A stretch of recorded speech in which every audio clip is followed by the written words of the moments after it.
Jerry, can you hear us okay out there? We're getting so much spam. Oh. Yeah. Jerry. Okay, good. That's working. Good. All right, guys. I promise I'm paying attention. Just trying to get all this stuff set up here. Hey, Warren. Shabbat shalom, everybody. Shabbat shalom, Warren. Shalom. Hi. All right.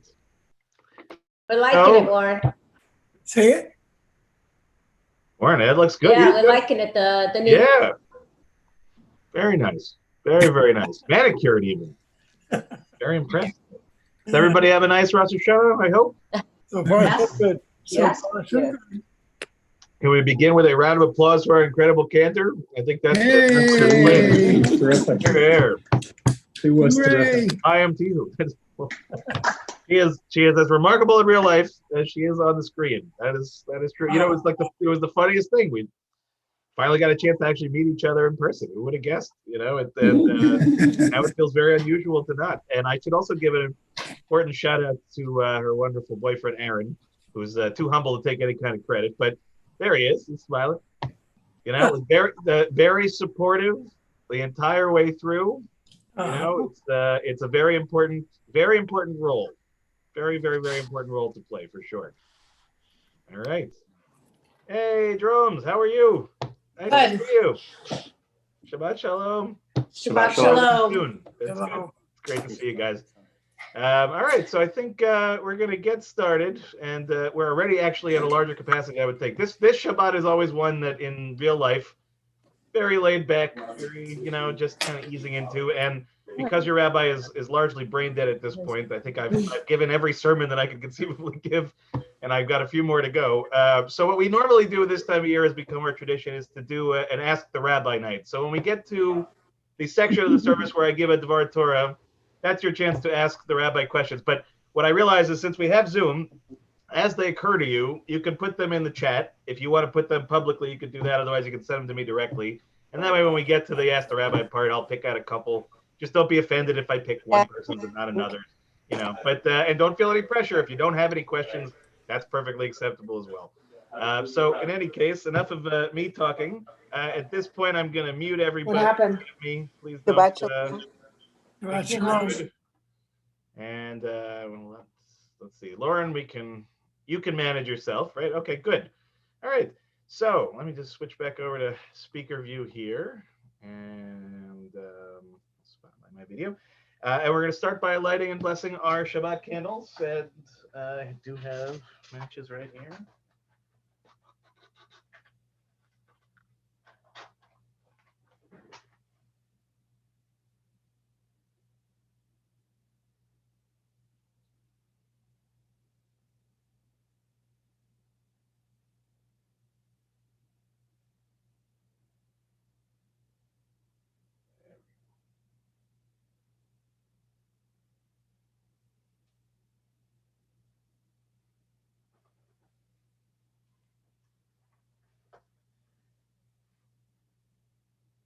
Baruch atah Adonai Eloheinu melech haolam asher kitshanu b'mitzvotav v'tzivanu lehadlik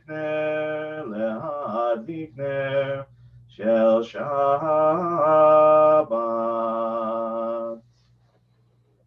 Amen. Sorry to have my back to you. And we're going to turn it over now to Cantor Lauren, who will help us with a opening song.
Beautiful as always.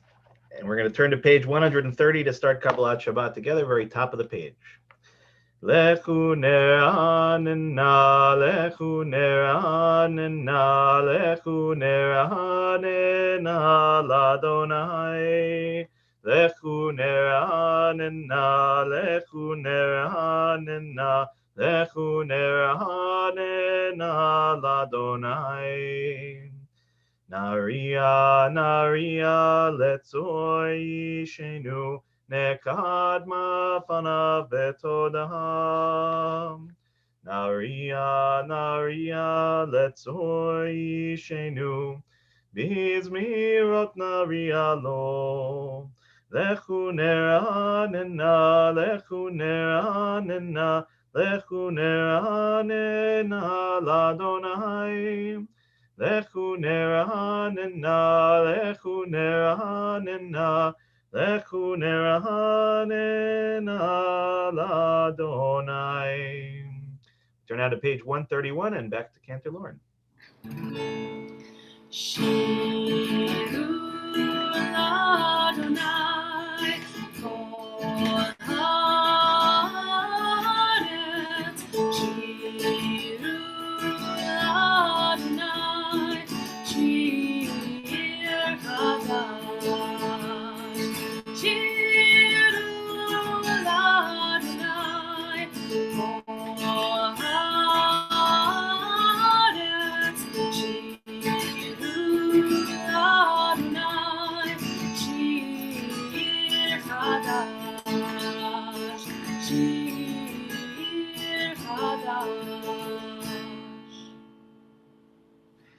We'll turn now to page 132, at the very bottom of the page, Or Zarua.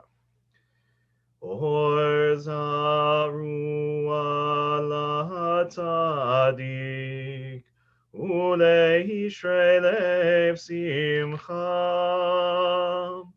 Or Zarua la-tzadik, ulehishrei lev simcha. Or Zarua la-tzadik, ulehishrei lev simcha. Or Zarua la-tzadik, ulehishrei lev simcha. We'll turn it back to Cantor Lauren as we turn to page 134. Tamu l'Adonai bechino, bechino v'kol simcha.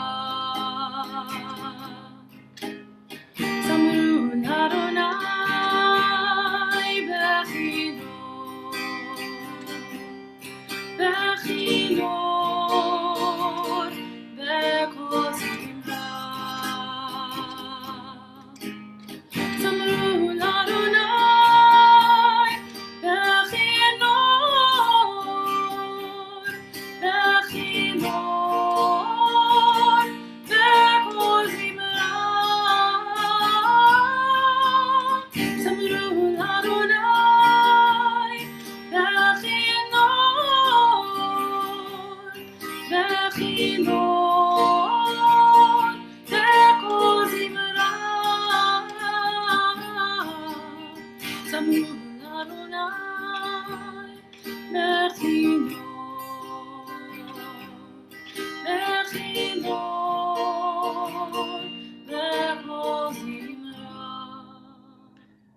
We turn now to page 135, the last paragraph in Hebrew, Romamu. Romemu Adonai Eloheinu ve'ishtachavu le'hakodsho. Romemu Adonai Eloheinu ve'ishtachavu le'hakodsho. Ki gadol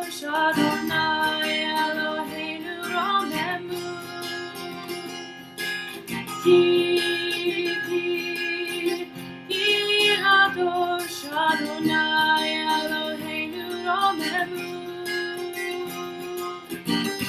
Romemu Adonai Eloheinu Ve'nishachavu Le'halavot Shmo. We'll turn now to page 138 for Lecha Dodi, and as always, or at least recently, we'll do verses 1, 2, 5, and 9. Lecha Dodi likrat kala pnei Shabbat nekabela. Lecha Dodi likrat kala pnei Shabbat nekabela.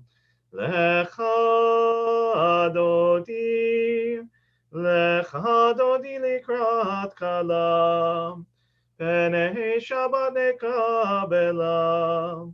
Lecha Dodi likrat kala pnei Shabbat nekabela. Shamor v'zachor b'dibur echad. Ishmi'anu el hamiuchad, Adonai echad, u'shemo echad, l'shemu tiferet ve'litila. Lecha Dodi likrat kala, pnei Shabbat nekabela. Lecha Dodi likrat kala, pnei Shabbat nekabela. Likrat Shabbat lechu v'nelcha, ki hi mekor haberacha, meherosh mikedem nesucha, sof maaseh b'machshava tchila. Lecha Dodi likrat kala, pnei Shabbat nekabela. Lecha Dodi likrat kala, pnei Shabbat nekabela. Hitoreri, ki ba'orech u'mi'uri, uri shir daberi, kevod Adonai alayich nigla. Lecha Dodi likrat kala, pnei Shabbat nekabela. Lecha Dodi likrat kala, pnei Shabbat nekabela. Bohi v'shalom ateret bala, gam besimcha u'vetzola, toch emunei am segula, boi chala. Lecha Dodi likrat kala, pnei Shabbat nekabela. Lecha Dodi likrat kala, pnei Shabbat nekabela. We turn it back to Cantor Lauren as we turn to page 140, Tzadik Katamar, where the Hebrew indents right in the middle of the page. Tzadik Katamar yifrach ke'erez ba'levanon yizkeh shetulim ve'vet Adonai bechatrot Eloheinu yafrichu. Od yanuvun b'seiva, deshenim verananim yehiu, lehagir ki yashar Adonai tzuri melot.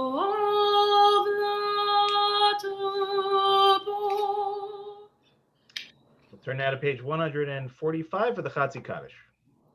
יתגדל ויתקדש שמי רבה, וילמד יברכותי וימליך מלכותי,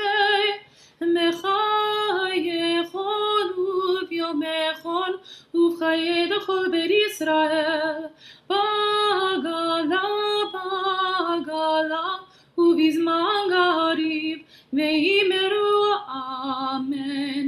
יהי שמי רבה מבורך, לעולם עולמי יתברך, יתברך וישתבח, ויתפאר ויתרומם ויינשא, ויתהדר ויתעלה ויתהלל, שמי קודשו בריחו, לילה מן כל ברכתה ושירתה, תושבחתה ונחמתה, תאמין רם בעלמא, ואמרו amen. Baruch can be found on page 146.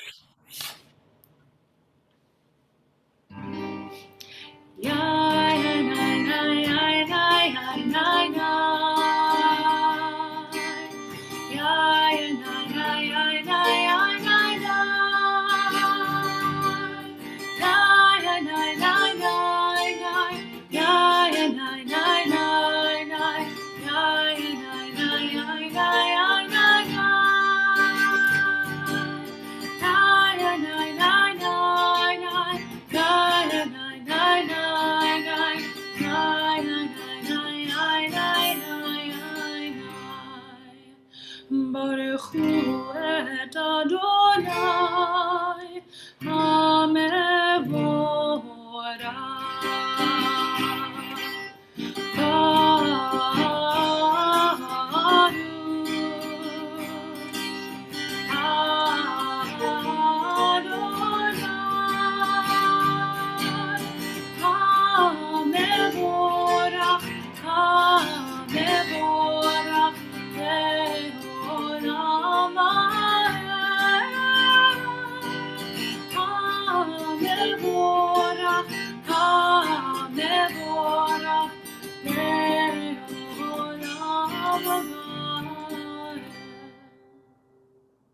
Turn now to page 148. We'll read together in English at the bottom of the page.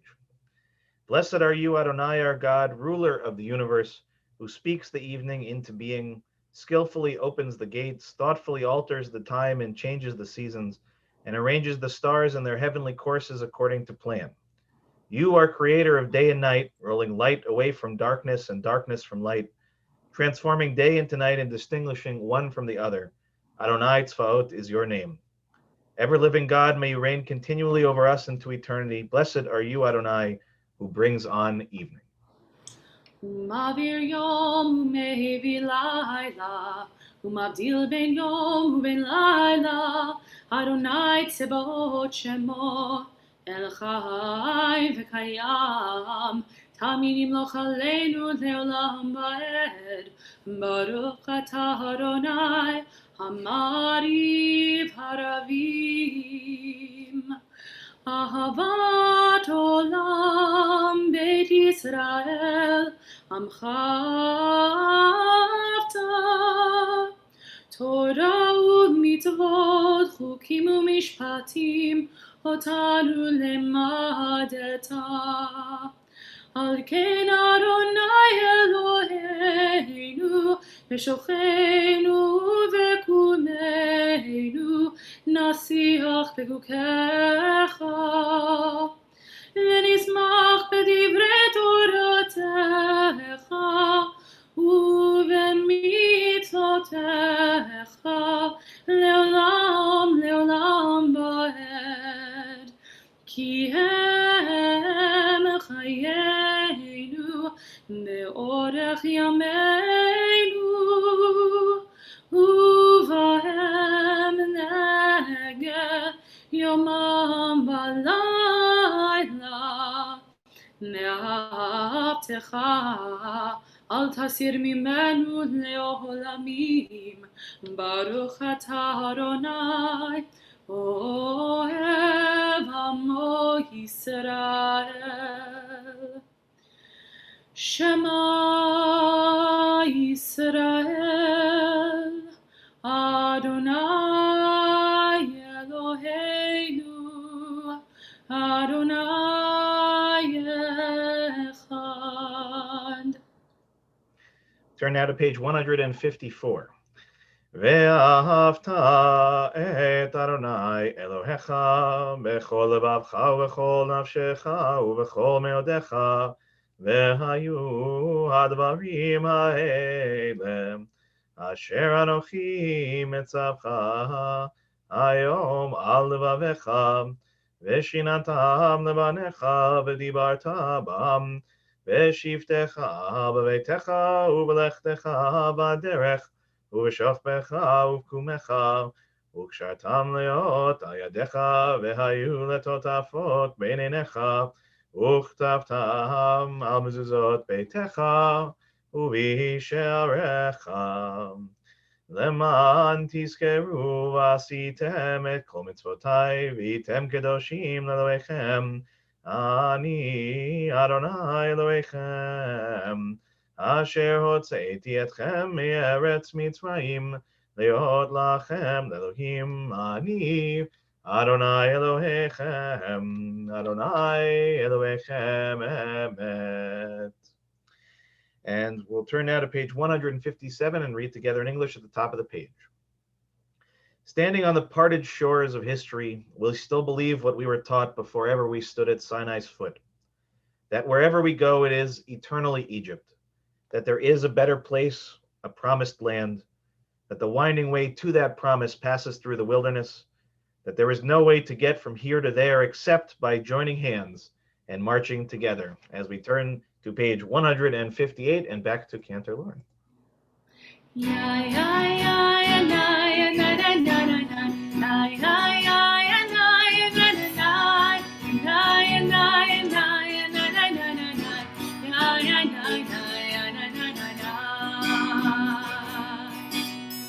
מי כמוך באלים אדוני, מי כמוך נגע בחודש, נורא תהי לו רוסי פלא, נורא תהי לו רוסי פלא. מלכותך ראו בניך, חוקי הים לפני משה, צאלי אנו ואמרו, צאלי אנו ואמרו,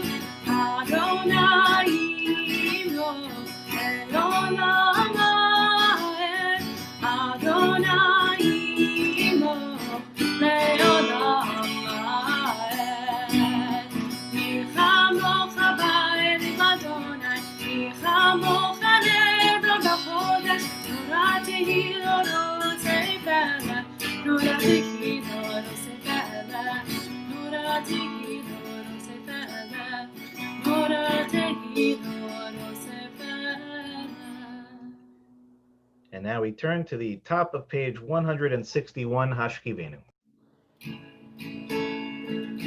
Let there be love and understanding among us. Let peace and friendship be our shelter from life's storm. Let there be love and understanding among us. Let peace and friendship be our shelter from life's storm. Hashkivenu, Adonai Eloheinu. Hashkivenu, Shalom. Lehamidenu, Morenu lechayim. Ufros aleinu, Yukat shomecha. Hashkivenu, Adonai Eloheinu. Hashkivenu, Shalom. Let there be love and understanding.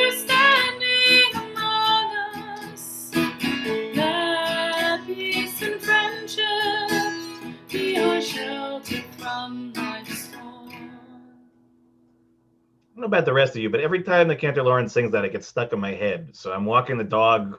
I guarantee you tomorrow morning, this is exactly what's going to be in my head. So, Lauren, thank you very much. No, thank you. It's beautiful. We're on page 162, Vishamer. Vishameru v'nei Yisrael et ha-Shabbat לעשות את השבת לדורותם ברית עולם עין עיני בהני ובהן בני ישראל אותי לעולם כי ששת ימים עשה אדוני את השמיים ואת הארץ וביום השביעי שבת שבת ויהי נחש. So in a moment, we'll begin the Amidah, as we always do, together on page 164, and then we'll continue silently. As always, please go at your own pace. But just a reminder that on this Shabbat Shuvah, the Shabbat that falls between Rosh Hashanah and Yom Kippur, there are a few special inserts and additions. So just keep an eye out anytime it says Shabbat Shuvah. That's the one that you're looking for. So Cantor Lauren, if you wouldn't mind starting us off. And yeah. Adonai תפתח ופי אגיד תהילתך. Adonai, open up my lips and my mouth may declare your praise. Nay, nay, nay, nay, nay, nay, nay, nay, nay, nay,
Alleluia.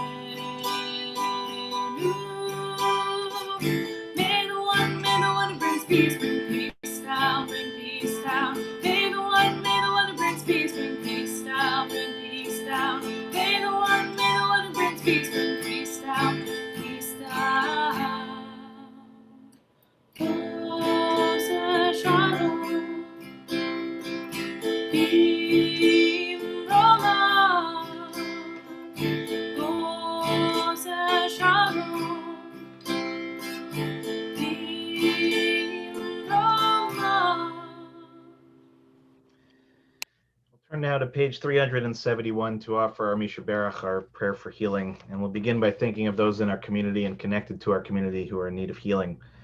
Thinking of Mitch Racklin, Toby Spitz, Steve Popkin, Catherine Guarino, Emunah Chava, Sandra Furman, Morty Lynn, Phyllis Katz, Raina Walsh, Deirdre Klein, Harav Tuvia Avraham Ben Asher Valea, Stephanie Skit, Nancy DeMate, Andrew Lesser, Jean Ben Sadoun, Gloria Taradash, Judy Stern, Miriam Cornfield, Roz Brody, Hannah Ruth Batsara, Marlise Silverberg, Louis Davidson, Susan Spruce, Fagel Tzipora Bat Elisheva Bat Sarah, Richard Gambino, Michelle Sawicki, Idol Basha Bat Yitzchak, Tzvi Menachem Ben Chaim, Rivka Bat Devora, Amy and Gavin Tucker, Janice Kurz, David Dowling, Neil Elliott and Eileen Rosen, Israel Ben Yitzchak, Ben Sion Ben Moshe, Lorraine Danis, Buddy Kosoff, Shelley Newmark, David Kyle Klopman, Rivka Bat Rachel, Sarah Bat Chana, Moshe Eliezer Ben Sivia, Peretz Ben Yehuda, Leah Bat Naomi.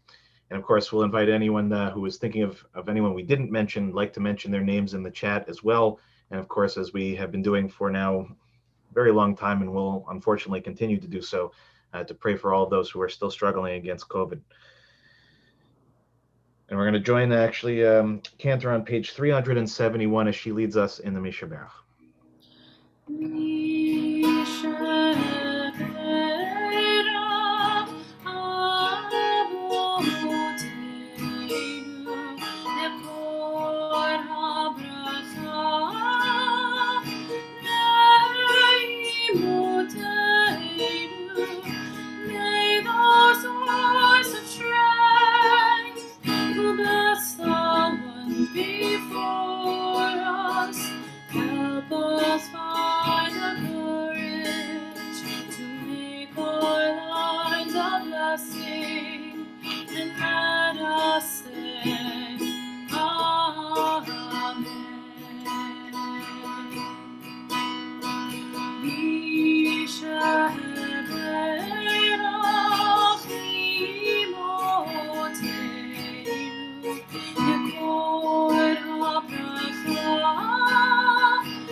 Thank you, Cantor. So Shabbat Shalom, everyone. Gemar Chatima Tova. So as I said at the outset, if you missed the intro, this is a Shabbat usually out of maybe sympathy, maybe empathy for the rabbi's brain. I don't have a formal sermon prepared, so we usually do an Ask the Rabbi night. I think the only question that's been asked other than technological questions was from Linda asking why we don't read Isaiah 53. And I was wondering, Linda, if you're on there, can you just unmute yourself and ask the question more fully? In what way don't we read it? Why don't we read it? Because I know what the Christians think it means, but when you say that we don't read it, what do you mean? When would we read it otherwise? It's part of the Isaiah, so it doesn't mean we don't read it. But is there a time that we're supposed to read it? I'm not familiar. Okay, we may have frozen Linda out at the moment. So I'll use this as a springboard for answering perhaps a different question, because rabbis are very good at deflecting questions anyway to answer the ones that they'd like to answer. For those that have already heard me tell this before, one of my foci, I guess, of my final project as a rabbi was studying certain sections of the Talmud, and one of those sections was actually, may surprise you, a section of Masechet Megillah, the section that deals with scrolls, not just the Megillah that we read on Purim, but all scrolls, including the Torah. So it has a lot of instructions about things that we do and things that we don't do. And one of the sections is about basically parts of the Torah that are meant to be read out loud and translated, and other parts that are meant to be only read out loud and not translated. So what that means is, whether you realize it or not, even fairly early on, there was a form of a certain kind of censorship by the rabbis. Now, what were they censoring? A few different sections, but one that stands out is what's called the blessings and curses. Actually, it's this part of the Torah. We just passed it 2 weeks ago.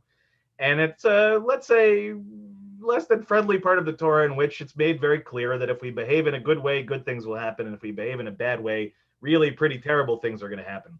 So the rabbis decided, and they have to remember that there was a period of time in which really the only people that understood and were fluent in Hebrew, the text of the Torah being written in Hebrew, were generally the rabbis themselves. The average person who was living in Babylonia, for example, at that time, would have spoken Aramaic, would have been familiar with Aramaic, but the actual written language of Hebrew would have been inaccessible to them without translation. So there was a job that was called a maturgaman. And maturgaman's job was literally to stand next to the person who was reading the Torah and to translate essentially, probably sentence by sentence, what's being read in the Torah itself for the average person to be able to understand. So what the rabbis decreed was that essentially the person reading Torah is still going to read that section no matter what. But they wouldn't have the maturgaman translate out of fear that the people would then freak out and be concerned that God was going to destroy them should they, not pay their taxes or not do whatever it is that they're supposed to do.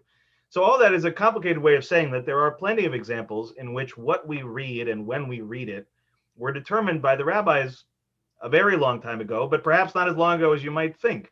The truth is that actually the oldest fully conceived Siddur that we have is Seder Rab Amram, which I think is the 9th century. The cycle of Haftarot, for example, what we read when we read the Torah and what accompanies it, we don't know exactly when it's pulled together and codified, but basically, for all intents and purposes, it was the decision of rabbis of a certain period of time to include certain things and exclude other things, or I would be more accurate is to say to include things that are read publicly and not to emphasize other kinds of things. So I know that probably didn't answer Linda's question, and I think she might have ended up off the call in any case, but I suspect in a quick look at what Isaiah 53 is talking about, and what she was alluding to in terms of Christianity, and this is not my area of expertise, so I'm really only kind of guessing, that there are certain texts, especially in Isaiah, that are considered to be prophetic texts that are essentially before Jesus, describing a person who is going to come in the form of what we would call the Mashiach, and ultimately are described to be the Messiah. So I assume that what she's saying is that there is a different reading, not that we don't read it, but that the Christian community may read the text a little bit differently than we do. And that's not an uncommon thing either. The same is true also in Islam, that there are different ways of reading certain texts that we all ultimately share.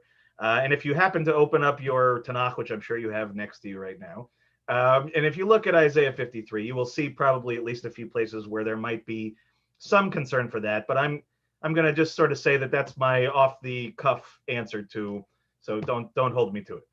Okay, good. I got an applause from Warren. That's good. That's a good sign. All right, Marcia, I think we'll give you an opportunity here. You could just unmute yourself and ask whatever question that you may have, unless you already put it in the chat and I missed it.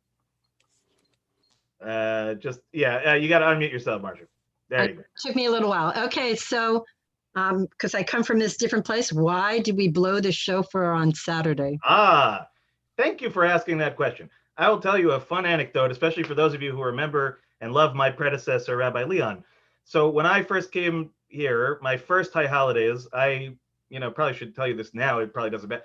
I didn't really know exactly what I was doing. I was hoping that I was going to get all of this right, but there are a lot of ins and outs of the holidays. And I grew up, as many of you know, in the conservative movement, which does things differently in some cases than Reform does, or at least common Reform practice. So one of those things, which is traditional, is that you're not supposed to blow shofar on Shabbat.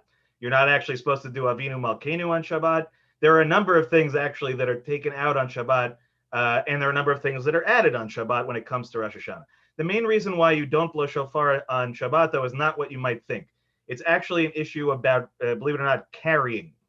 That the rabbis are concerned about carrying things on Shabbat outside of your own home. So there are all sorts of things that they put in as sort of a prophylactic means by which to make sure that the average person doesn't do something by accident that they shouldn't otherwise do. So the simple solution to this is just leave the shofar at the shul, right? Don't worry about it. It'll be there when you get there and everything will be fine. That's what most people do with their talis bags, for example. And actually, if you're ever in Jerusalem and you're walking around certain neighborhoods, what people do is that they don't even carry their talis bag. They actually wrap their talis on them and they walk to shul with the talis on. So the answer is that, Marcia, it's not actually a great reason why we don't blow shofar. It's not about making the sound that really is the issue. But that being said, common practice, again, is that if you were at, for example, Bnei Jeshurun, where I grew up, or Park Avenue Synagogue over on Rosh Hashanah, you would not, at least not likely, have heard the shofar. I'd be surprised if you had. So I came in my first meeting with Leon before he left for Israel. And I said, Leon, what am I supposed to do? Rabbi Leon, I should say.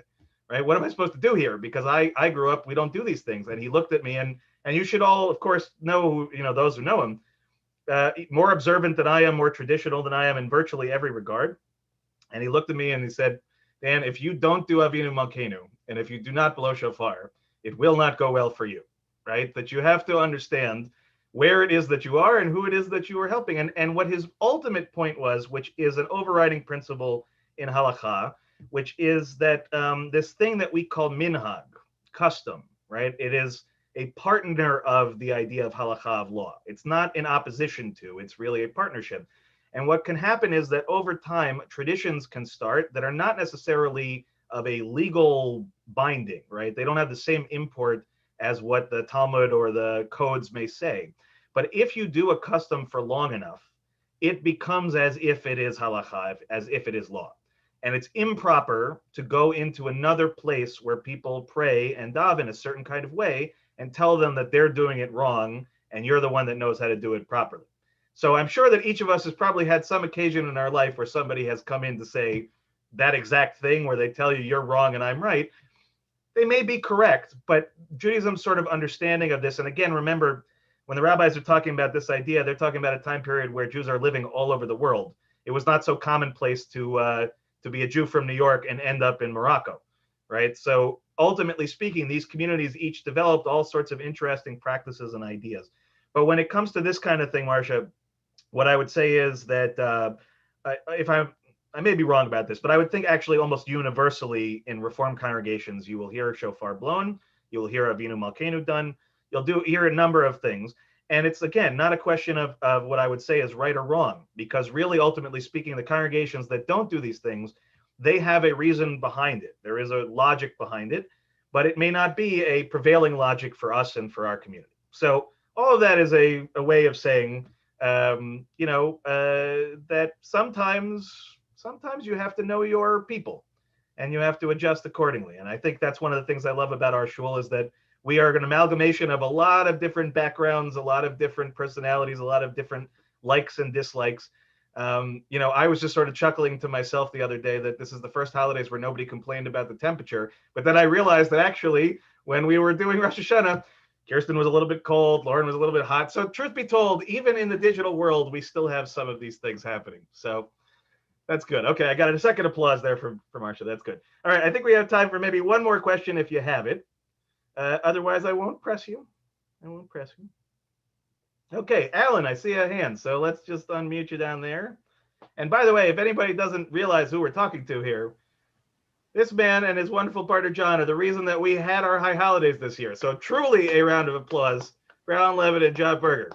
Okay. And again, you don't even realize he was talking about this, 6 months before we had any idea what was going to happen. He's just a forward-thinking guy that way. So, Alan, what's your question? Well, thank you for that. Happy to make a contribution toward our community. So similar to Marcia's question about the shofar, so all the shofar blowing comes during, traditionally in conservative Judaism, a Musaf service. So why is there no Musaf service in Reform Judaism? Excellent question. And again, I should say that I have plants all over the place asking the great question. So this actually is one of the great challenges for me, especially when I first got here, and I think it was for Rabbi Leon as well. The Musaf service is tied directly to services that were taking place in the temple, right? Musaf is basically as close as possible as the rabbis could get to the temple sacrificial experience of the way that our ancestors worshiped in the temple before it was destroyed. So early Reform Judaism certainly made a decision fairly early on and has been fairly constant since, which is that unlike in more traditional streams of Judaism that still in the Siddur pray for a restoration of the temple and ultimately speaking a restoration of the means by which we prayed when a temple still stood, Reform Judaism decided that that was not going to be a primary value. And so having an entire service like Musaf as it's constructed would have been, I don't want to say antithetical, but it wouldn't have made a whole lot of sense given this sort of meta decision about how we are meant to relate to these concepts of the past and the past forms of worship. Unfortunately, right, again, I grew up in a conservative movement. Musaf is my favorite service, hands down. It contains so many of my favorite melodies. My dad was oftentimes one of the guest cantors at B'nai Jeshurun, and that was his part where he would come up and belt it out. And on top of it, it's also very well designed. It's sort of as soon as you finish Shacharit, as soon as you finish, that part of the service, the Torah service, the Haftarah, and all of that, then you have this really well-defined space in which all three of the special shofar services take place, and they take place in an order. So the challenge, of course, was, once you no longer have a Musaf service, you have to then figure out where to place each of these things. So again, Malchuyot, Zichronot, Shofarot, the three main services of Rosh Hashanah that distinguish it from other days, then had to be sort of shoehorned into other parts of the service. So Mishkan Tefillah, which again, Rabbi Leon was one of the editors of, and he managed to, I think, do a pretty elegant job of trying to fit these pieces back together, would probably tell you that it still is an awkward placement in a lot of cases. And that if he'd had his druthers, it would have been probably its own Musaf service, and we would have just sort of reconstructed in that kind of way. But ultimately speaking, I think the real challenge was that Gates of Repentance, which was the last Machzor of the Reform movement before Mishkan HaNefesh, it was all over the place. They had it in really almost inconceivable places, and there felt like there was no connecting through line between them. So much so that Rabbi Leon actually created a packet that some of you may remember. It was sort of a circle-bound small thing that went along with Gates of Repentance. So just as a quick aside, when my first high holidays here, where I was green as could be, we were still using some amount of Gates of Repentance, the pilot version of Mishkan HaNefesh, because it hadn't yet been published, which still had folio pages. So I was announcing page 2A or 2B.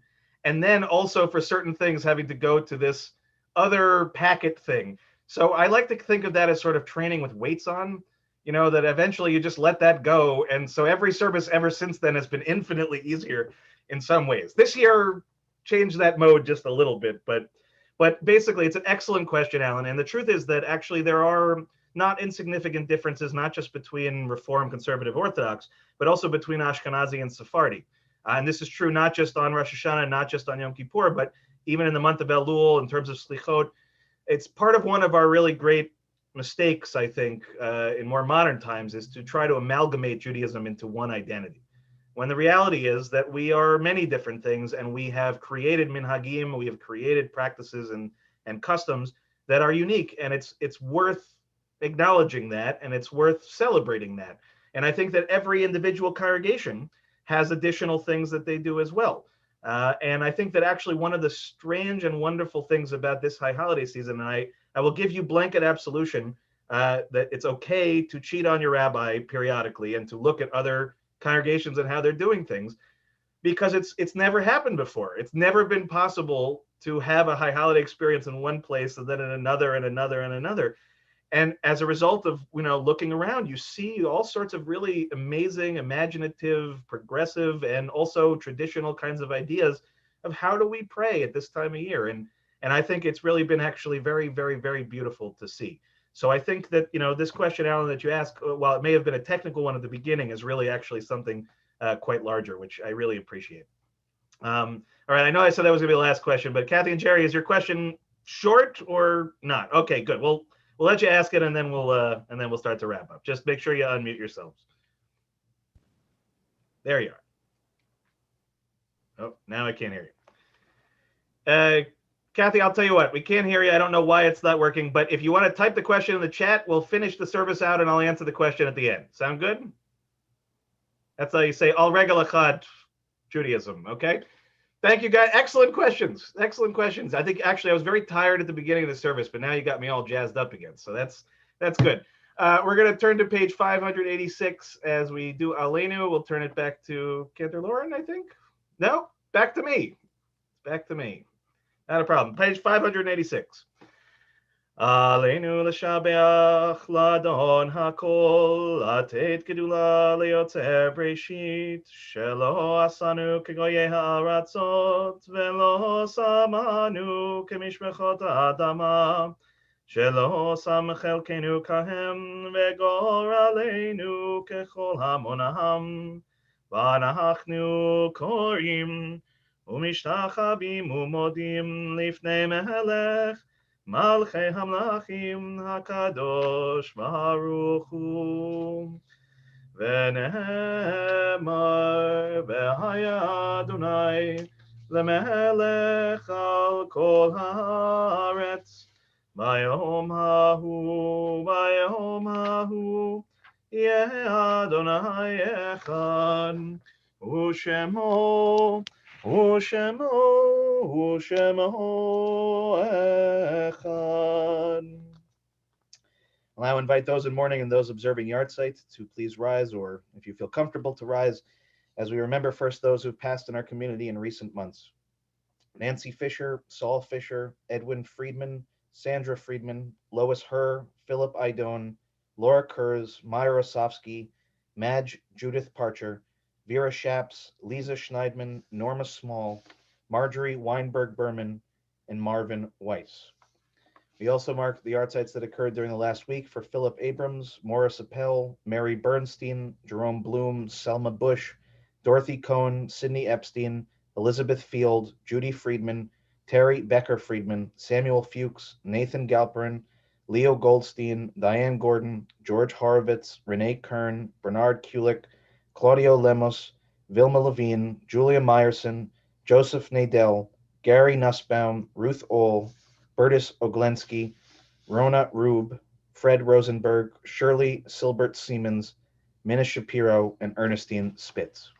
And if you have anyone for whom you're saying Kaddish that we didn't mention and you'd like to mention their names in the chat, please do so now. And I'll invite those in mourning to please join me on page 598 for the Mourner's Kaddish. Yitkadal v'yitkadash shemei Rabbah, be'alma divra chirutei v'yamlich malchutei, b'chayechonu v'yomechonu v'chayei dechol Beit Yisrael, b'agalau v'zman kariv v'imru amen. Yehei shemei Rabbah mevarach le'alam le'almei almaya. Yitbarach v'yishtabach v'yitpa'ar v'yitromam v'yitnaseh v'yitadar v'yitaleh v'yitalal shemei dekudsha b'richu. Le'ila min kol birchata v'shirata, tushbechata v'nechemata, da'amiran be'alma v'imru amen. Yehei shalom rabba min shemaya v'chayim aleinu ve'al kol Yisrael v'imru amen. Oseh shalom b'mromav, hu ya'aseh shalom aleinu ve'al kol Yisrael v'imru amen. Zichronam livracha, may every one of their memories be for a blessing. Okay. If you're still standing, please be seated. And again, Shabbat Shalom, everyone. Gemar Chatima Tova. And just a few announcements. If I can get my announcements. All right, I don't have my page. I'll just try to remember. First is Shabbat Shuvah services start tomorrow at 10 o'clock. They'll be live streamed on our website, on Facebook, on YouTube. And Torah study will begin at 12 o'clock. Reminder that Kol Nidre services will begin at 7 o'clock on Sunday. Shacharit services at 10 o'clock on Monday. Our family services and our teen services, both on Zoom at 2 o'clock. Mincha at 4 o'clock, a little bit of a break in between. Yizkor begins at 5:45, and then Ela, we hope at 6:30, should be over by just a little bit before the fast officially ends. Again, I hope everybody had a easy enough time accessing on Rosh Hashanah. Only really had a couple hiccups here or there, and we think we figured out what those were. So should be same exact situation as it was for Rosh Hashanah. But if you do have any issues, I am your tech guy as well. So just contact me. I'd like to try to help as best as I can.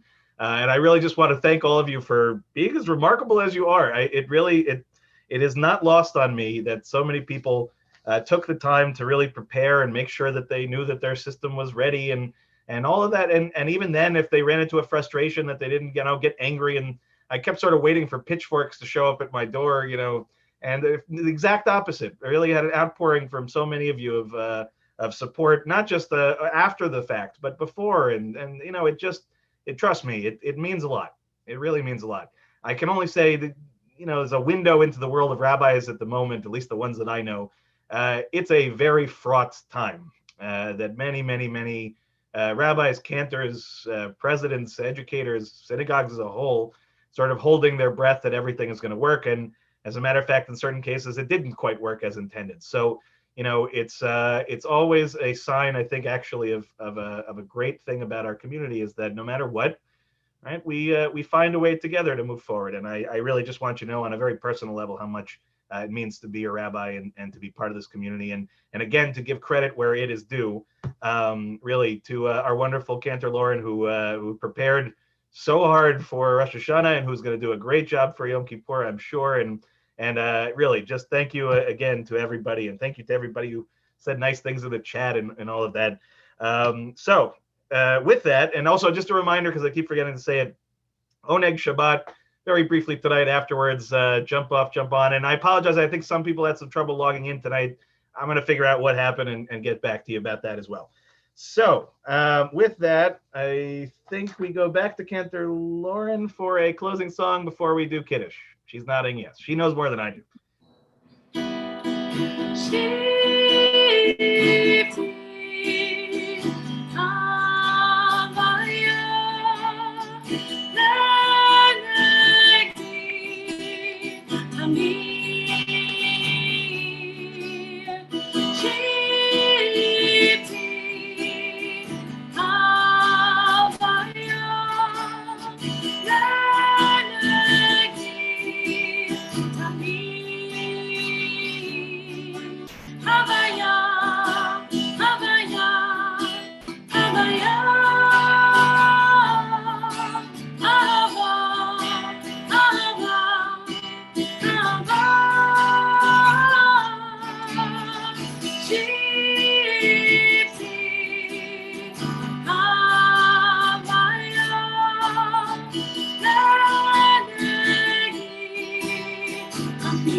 Okay, so we're going to turn now to page 123. I'll do Kiddush, and then for those that want to stick around, I'll answer the question that Kathy had. It's a good question, and it's not a long answer, so if you want to stick around. But 123, if you have Kiddush wine, grape juice with you, by all means, please join with me.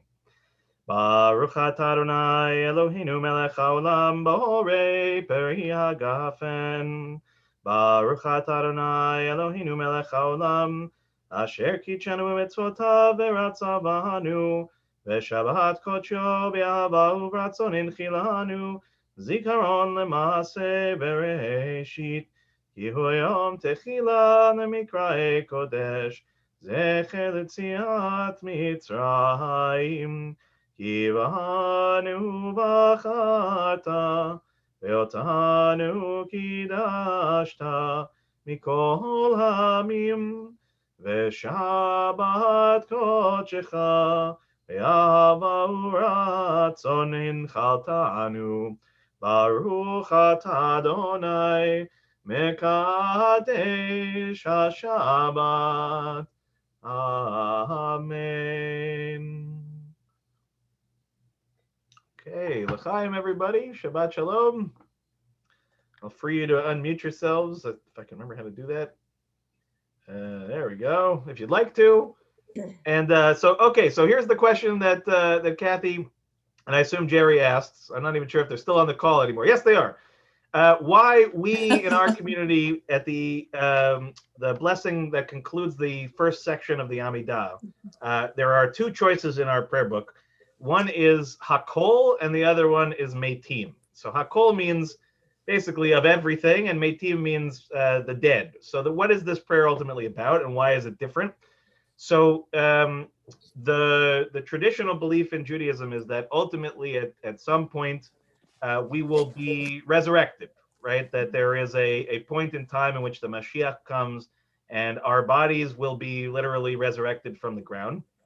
And when Reform Judaism again started in Germany and when it eventually really took hold in the United States, they basically said, really as a matter of platform, that this was not part of their belief system. The philosophy of Reform Judaism wasn't going to believe in something that was, as I guess, impossible to imagine as it actually happening. And not only that, but sort of the, let's say, philosophical and even theological implications of a belief in that kind of identity, right? The idea that we're going to be resurrected at some point in the future changes a lot of things about how we live our life, and not even how we live our life, how we deal with death, how we conceive of it. So it's part of the reason why, again, that at least for most of the last 2,000 years, that the most traditional form of burial, or I should say, end result when we pass away, is to be buried, not to be cremated, because the idea is we want to leave ourselves as whole as possible for that moment. So you can imagine, again, in the era of Enlightenment, the beginnings of Enlightenment, especially in Germany in the mid-1800s, to ascribe to that kind of belief would have seemed pretty much, impossible. And so basically, when we get to our prayer book now, Mishkan Tefillah, which was piloted in 2008 and I think is in circulation as of like 2009, 2010. So at this point, it's actually somewhat long into its identity. But when it first came about, it offered a radical transformation for the Reform movement, which was to give that little slash and to say basically that each individual Jewish person or each individual Jewish community was going to decide for themselves which of these two options felt more appropriate. So I grew up saying Meitim, Rabbi Leon grew up saying Meitim, and so that became, again, the minhag, the custom of our congregation here. But just so that you know, whenever you're praying, that slash is important. Okay, you can decide whichever of the two of these identities feels the most comfortable. And so I think part of the logic of why they put it back into the prayer book was another principle of Reform Judaism. One of the main reasons why I became a Reform rabbi is the idea of, it's usually referred to as sort of informed choice. But really what it's basically saying is that every individual Jewish person has an incumbency upon them to learn, to study, to contemplate, to think, and then ultimately to make certain kinds of decisions for ourselves as to what feels most appropriate, most meaningful. And I like the fact that basically that choice exists. It reflects something that actually I think is really foundationally important. And it's part of the reason why, again, many people who grew up in a classical Reform setting who would walk into our shul and see, for example, on Saturday mornings, what our service looks like and what's included and what's not, would be very surprised to know that we're a Reform congregation. But the reality is we are very much a Reform congregation, largely because we are respecting of and reflective of a wide variety of traditions. And so one of the things I'm grateful for to Rabbi Leon is that he really established, I think, a process here by which our prayer is constantly evolving. Our choices of prayers are constantly evolving. And so, for me, there are places where I've had to stretch myself out of my comfort zone. And there are places where I'm sure many of you have had to stretch yourselves out of your comfort zone. And somewhere in between it all, that's where we meet. And in a world where we are constantly sort of not just divided against ourselves, but pitted against ourselves, this is one of those times where actually I really appreciate the opposite concept, right? Which is to say that we can be different, we can have disagreements even about how to do things, but that doesn't mean that we can't still, at least up until recently, stand next to each other and pray as one community. And I think if anything, we have proven that the standing next to each other part is not the essential characteristic, right? And so I think it's an excellent question, Kathy. And I don't know if there's a good story to go along with it, but hopefully that's something. So with that, I wish everyone a Shabbat Shalom, a Gemar Chatima Tova. As they say, we will see you on the other side, okay? But Yom Kippur, the gates are open. Treat them with seriousness. Treat this moment as weird as it is. Just do it with everything you got, and we'll see you on the other side. So, and you still Shabbos tomorrow, Torah study. Come on by. Shabbat Shalom. Shabbat Shalom, everybody. Shabbat Shalom. Donate Shabbat if you're still up for it. That's it all. Lauren, thanks for a beautiful service. Thank you so much.